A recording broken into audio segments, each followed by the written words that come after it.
এই দুনিয়ায় থাকতে কেউ মূল্য দিতে চায় না, তারপরে যদি হয় বড়লোকের মেয়ে। দেখলেই বুঝতে পারবেন। নাও, এবার আমি বিয়ে করে ফেলেছি, দ্বিতীয় বিয়ে। যাও, এবার তুমি এখান থেকে সরো। ঠিক আছে, তোমার যা খুশি। তুমি যদি সুখে থাকো তাহলে আমার সুখী। এত কথা না বলে আমার এই দোকান, আমার এই বাড়ি গাড়ি সব ছেড়ে এখান থেকে বের হয়ে যাও। এ বেবি, ওকে বের করে দাও তো, না হলে আমি সিকিউরিটি গার্ড ডাকতে বাধ্য হব। কিন্তু বললো সিকিউরিটি ডাকতে হবে না, আমি একাই চলে যাচ্ছি। আরে তাড়াতাড়ি ভাগ। তখন দ্বিতীয় স্বামী বলতেছে ভাগ। আর হ্যাঁ শোন, আমার এই আশেপাশে যেন কোথাও না দেখি, আর গাড়ির চাবিটা দিয়ে যা, ঠিক আছে? কোনো কিছুই তুই আর ভোগ করতে পারবি না, এখন তুই আমার কোনো স্বামী না, সর এখান থেকে।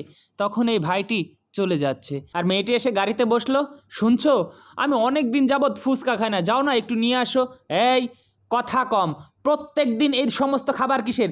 তুমি কি আমাকে ওই ভেড়া স্বামী পাইছো যে যা বলবা তাই শুনবো? এর আগে না খাইলা, আর এখন আনতে হবে? আরে এই সমস্ত কি কথা বলতেছো? জাস্ট একটু তো ফুচকাই খেতে চাইছে।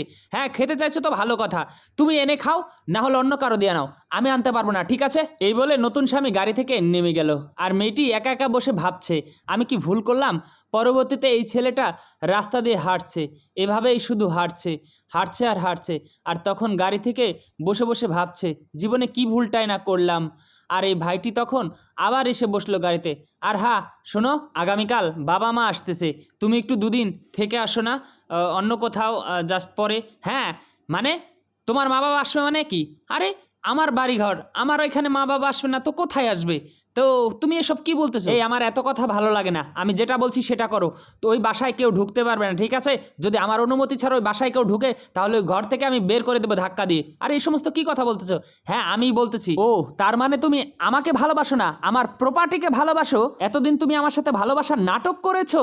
হ্যাঁ নাটক করেছি, তাতে কি হয়েছে? কাজটা তুমি আমার সাথে ভালো করো নাই তো?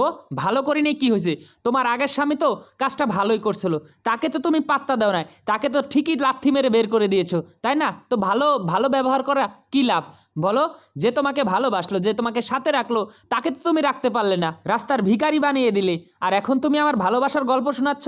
তারপর মেয়েটি ভুল বুঝতে পেরে দিনের পর দিন আগের স্বামীকে কল করে যাচ্ছে। সত্যি আমরা থাকতে কেউই মূল্য দিতে জানি না।